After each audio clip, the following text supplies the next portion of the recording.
Assalamualaikum warahmatullahi wabarakatuh. Perkenalkan, nama saya Ridwan Nur Alif. Saya dari kelas 2D Manajemen Reguler A.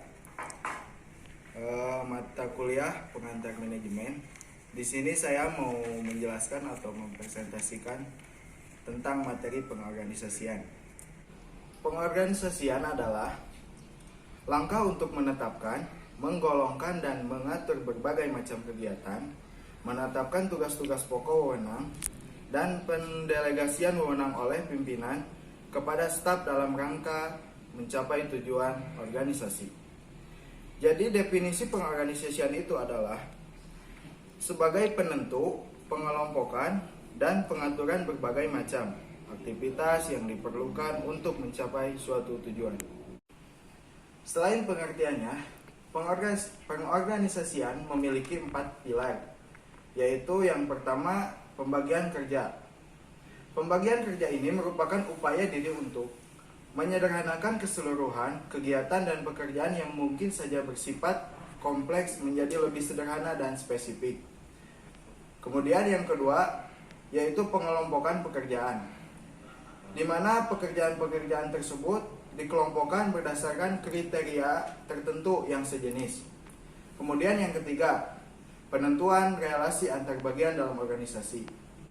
Kemudian yang keempat, yaitu koordinasi. Koordinasi ini adalah bagaimana cara agar pembagian kerja yang telah dilakukan beserta penentuan desain organisasinya berjalan secara efektif dan efisien. Setelah 4 pilar tersebut, pengorganisasian juga memiliki faktor-faktor yang mempengaruhi struktur organisasi, yaitu yang pertama, struktur organisasi. Struktur organisasi ini adalah salah satu sarana yang digunakan manajemen untuk mencapai sasaran maupun tujuannya. Kemudian yang kedua, skala organisasi. Skala organisasi ini terdapat banyak bukti yang mendukung ide bahwa ukuran organisasi secara signifikan mempengaruhi struktur organisasinya. Sebagai contoh, memimpin 10 orang pasti beda dengan memimpin 100 orang. Kemudian yang ketiga, teknologi. Teknologi ini, tingkat efektivitas dan efisiensi suatu organisasi pasti berbeda. Istilah teknologi mengacu pada sebuah organisasi menjadi output. Kemudian yang keempat, lingkungan. Lingkungan ini merupakan faktor eksternal yang sangat berpengaruh karena daya saing dari pihak luar pasti akan mendorong semangat suatu organisasi untuk bisa lebih maju. Setelah faktor-faktor yang mempengaruhinya, pengorganisasian juga memiliki beberapa pendekatan dalam proses departementalisasi beserta gambar strukturnya. Yang pertama yaitu berdasarkan fungsional, di mana berdasarkan fungsional ini dilakukan berdasarkan fungsi-fungsi tertentu yang mesti dijalankan dalam sebuah organisasi. Misalnya, ada pekerjaan-pekerjaan yang terkait dengan fungsi produksi dan yang terkait dengan pelanggan atau pasar, sehingga dinamakan dengan fungsi pemasaran dan lain sebagainya. Berikut adalah contoh gambar strukturnya dari pendekatan fungsional. Yang kedua yaitu berdasarkan produk, di mana berdasarkan produk ini penentuannya dalam organisasi harus ditentukan berdasarkan jenis produk yang dibuat oleh organisasi. Sebagai contoh, PT ABC memiliki beberapa jenis produk dari mulai sabun mandi, susu, pasta gigi, dan mie instan. Berikut adalah contoh gambar strukturnya dari pendekatan produk.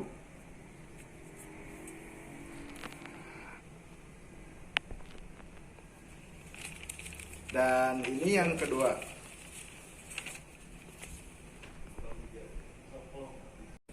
Kemudian yang ketiga yaitu berdasarkan pendekatan pelanggan, di mana penentuan bagian ini dalam organisasi ditentukan berdasarkan karakteristik pelanggan yang menjadi sasaran pelanggan dari organisasi.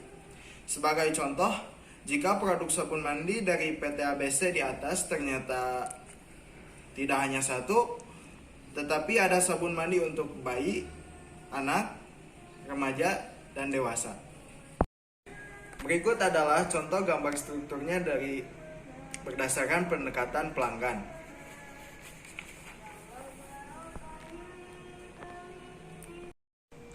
Kemudian yang keempat yaitu berdasarkan pendekatan geografis, di mana penentuan bagian dalam organisasi ini ditentukan berdasarkan wilayah geografis. Jika PT ABC memiliki daerah penjualan di tempat daerah, misalnya Jakarta, Bandung, Surabaya, Makassar, dan Medan. Berikut adalah contoh gambar strukturnya dari bidang pendekatan geografis.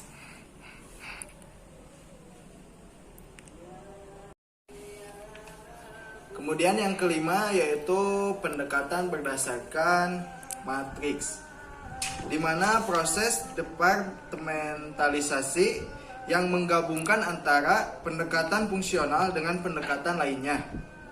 Misalnya, berdasarkan proyek tertentu ataupun berdasarkan pendekatan lainnya.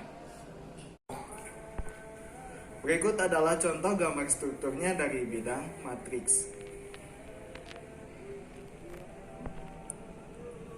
Kemudian untuk selanjutnya yaitu bentuk-bentuk struktur organisasi beserta gambar dan penjelasannya.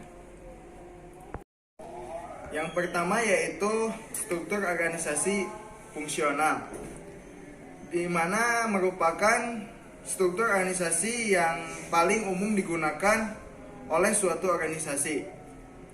Dan untuk contoh gambar strukturnya yaitu seperti ini.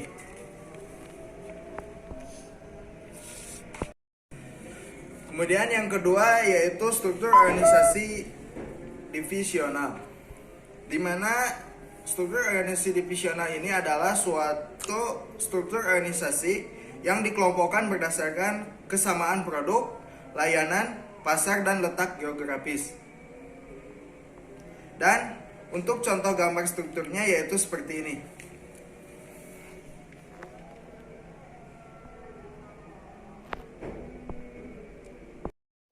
Kemudian yang ketiga yaitu struktur organisasi matriks, di mana merupakan kombinasi dari struktur organisasi fungsional dan divisional dengan tujuan untuk menutupi kekurangan-kekurangan yang terdapat pada kedua bentuk struktur organisasi tersebut. Dan untuk contoh gambar strukturnya yaitu seperti ini. Dan untuk selanjutnya saya akan menjelaskan tentang perusahaan profit oriented. Sebagai contoh yaitu struktur organisasi perusahaan dari Shopee. Dan untuk gambarnya yaitu seperti ini. Yang pertama di sini ada CEO, yaitu sebagai pemimpin dan perwakilan perusahaan, dan dapat dikatakan juga bisa menentukan masa depan perusahaan yang dipimpinnya. Dan untuk tugasnya yaitu pertama merancang dan mengkomunikasikan visi perusahaan, dan kedua merekrut anggota tim, ketiga memotivasi anggota tim.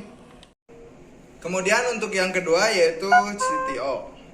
CTO bertanggung jawab atas produk, dan posisi ini belum perlu diisi saat masa awal pembentukan perusahaan.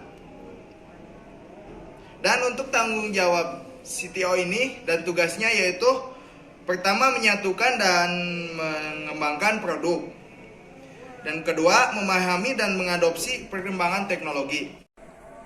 Untuk yang ketiga di sini yaitu CFO, di mana tugasnya yaitu untuk membentuk strategi penggalangan dana dan membuat keputusan yang berhubungan dengan sumber daya manusia seperti merekrut, mengkaji keuntungan, dan lain sebagainya. Kemudian untuk yang keempat di sini yaitu ada CMO. CMO ini bertanggung jawab atas semua aspek pemasaran. Dan tugasnya yaitu mengembangkan strategi pemasaran, melaksanakan riset pasar, dan menjaga citra perusahaan. Dan untuk yang kelima di sini ada COO. COO ini segala hal yang berkaitan dengan operasional perusahaan. Dan untuk tugasnya yaitu mengatur perusahaan dan mengatur bisnis inti. Yang selanjutnya di sini ada wakil presiden penjualan, di mana tugas-tugasnya yaitu mengembangkan strategi pemasaran, memahami kebutuhan konsumen, dan mengembangkan nilai tambah yang menarik yang bertugas untuk menghasilkan keuntungan perusahaan. Dan di sini juga saya menuliskan tentang perusahaan sosial oriented. Dan sebagai contoh di sini juga ada Yayasan Pendidikan Al-Baqarah. Dan untuk contoh gambar strukturnya yaitu seperti ini.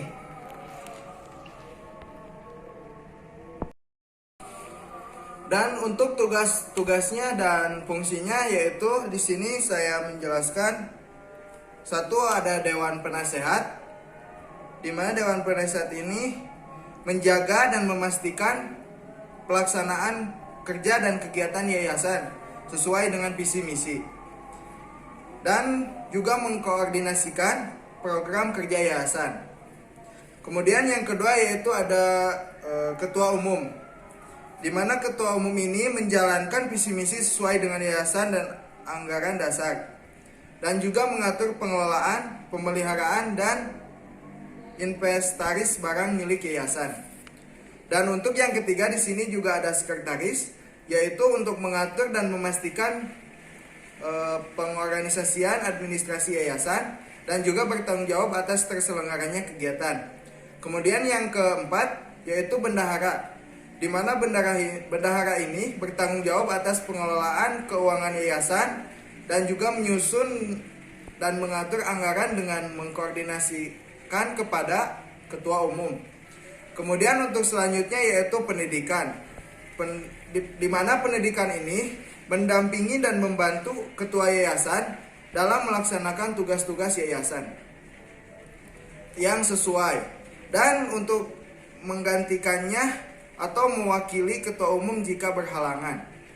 Kemudian untuk selanjutnya di sini ada Kepala Divisi Sosial, di mana Kepala Divisi Sosial ini sebagai pendamping atau mendampingi dan membantu Ketua Umum dalam melaksanakan tugas, dan juga untuk menciptakan dan mengusulkan program. Dan kemudian selanjutnya di sini juga ada Kepala Divisi Pendanaan, di mana Kepala Divisi Pendanaan ini yaitu untuk mendampingi dan membantu Ketua Umum dalam melaksanakan tugas-tugasnya sama seperti yang tadi, dan juga membuat program pelaksanaan dana atau penggalangan dana. Dan untuk yang terakhir yaitu di sini ada Kepala Divisi Humas, di mana Kepala Divisi Humas ini bertanggung jawab dalam menyusun program dan mengkoordinasikannya, dan juga melaksanakan sosialisasi yayasan. Mungkin itu saja yang bisa saya sampaikan. Mohon maaf bila ada kata-kata yang salah, dan terima kasih sudah menonton video ini. Semoga bermanfaat. Dan wassalamualaikum warahmatullahi wabarakatuh.